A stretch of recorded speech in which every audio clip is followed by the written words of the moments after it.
Good afternoon, everybody. I'm Nigerian journalist and activist Kemi Omololu-Olunloyo. This is a live video. It's 1 p.m. in Nigeria on May 20th, 2019. I just got the video from the courthouse where Naira Marley was arraigned on 11 charges of cyber fraud. However, they did not let him go today or give him bail because they postponed that to the 30th of May for his bail application. As an activist, I involved myself in this case. There are many ways I could have involved myself: as a publicist, as a journalist reporting it, but I'm entering this case as an activist. My health is very poor. This is the first time in possibly 2 weeks that I've actually got out of my bed to actually decide to go out on a community therapy day. However, I want to leave these words with everybody watching this video to continue to pray for Naira Marley.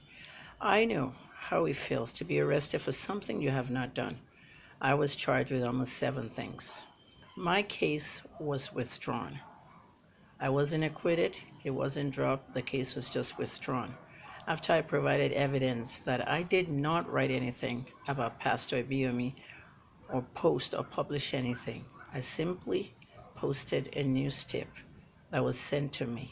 8 pages, I posted the first page. 2 years later, I've released the entire thing for the public to look at. When that case was withdrawn, I went ahead and said, I want to find out who exactly sent it to me. And I used technology. I was a retired police officer in Canada who is a private investigator. I was able to obtain the phone number that sent it to me, which was Iyabo's phone number. Iyabo's phone number matched the phone number on the court papers. So who used her phone to send this kind of stuff to me? I don't want to cry and defame an innocent pastor and an innocent journalist and sent me on a wild goose chase. She said I didn't call her. I did all that stuff. I've posted everything for you guys now. The rest is history. At the end of the day, if you lie under oath, you'll be charged with perjury. Perjury faces 14 years to life in prison. However, at this time, I will use this opportunity to tell you that I'm not going to go back to court to reopen this case of perjury on Iyabo. To open the case against her in perjury means I have to open the magistrate and the federal high court case. All the criminal cases have to come out, and Iyabo can end up in prison for life.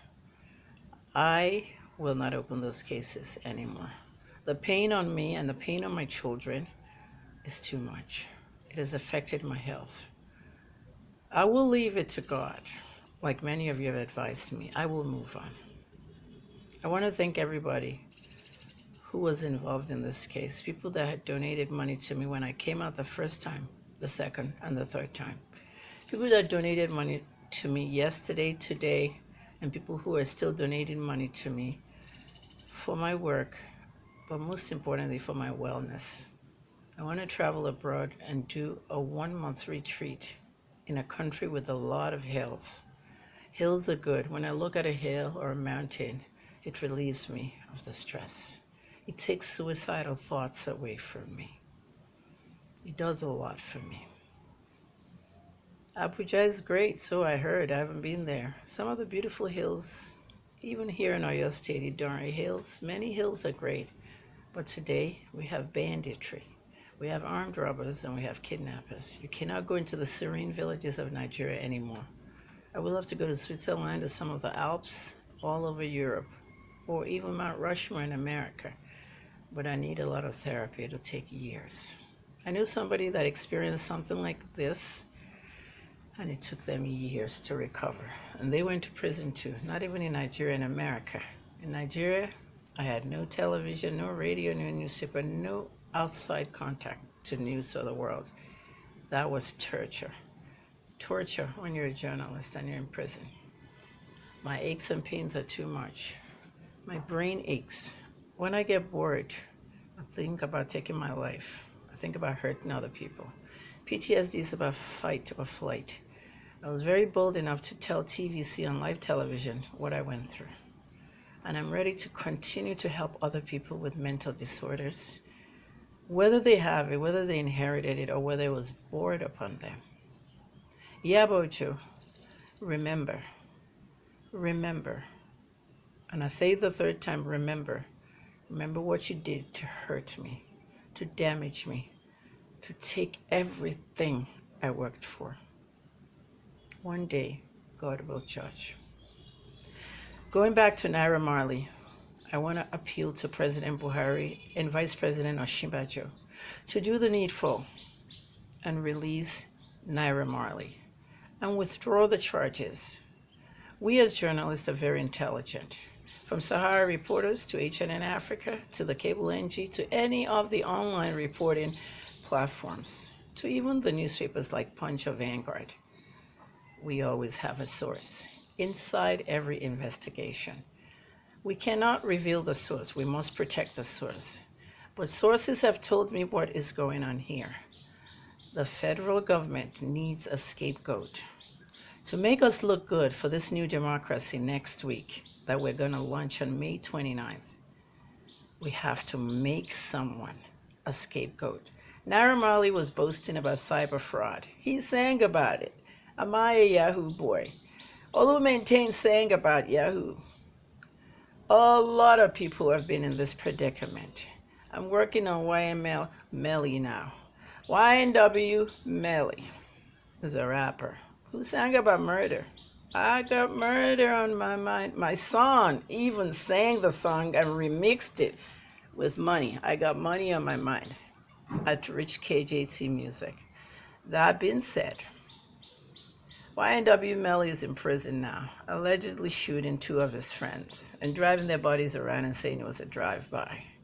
That young man is innocent too, but I'm going to talk about that later. Somebody has to be a scapegoat on something they put out on popular culture. If I do a video now glorifying cybercrime, I can guarantee you they'll try to arrest me. We are a democracy that's modern. Even though they call us a third world country, President Buhari, our country has to move on. 210 million people, a lot of oil resources, and even gold, our gold ending up in Dubai illegally. We have to change everything. We have to give our young people opportunities of what to do. Even my own son, who's American, sang a song 11 a.m. Based on unemployment. Young people are waking up 11 a.m. in the morning thinking about their life, no job, no school. The scammers, the biggest scammers, the people that put that ASU strike together every year and don't want to work. The university people, why is it every year we have an ASU strike? These kids are going to start in June. Meanwhile, the last UTME is out. We're postponing their education. What are they supposed to do? My son went out there to try and get jobs, and that's because I am famous. Entire managers in stores were telling me, KJ has to be 21 before I can hire him for this and that. He's 18. He started doing music. Music and arts is what he wants to study. If you don't give this kid something to do, they'll go into crime. Cybercrime is not something we want to glorify. Today, we have modern ways of ending cybercrime. We have BVN numbers. Even the cyber criminals can't get the money that they scam somebody on the other side of the world because they have to have their fingerprints, BVN. So why are we arresting Naira Marley?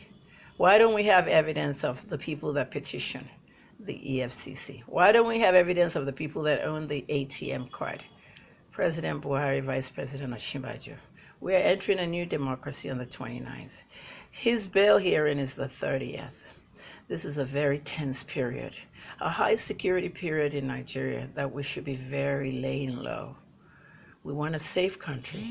We don't need terrorism, banditry, bombs.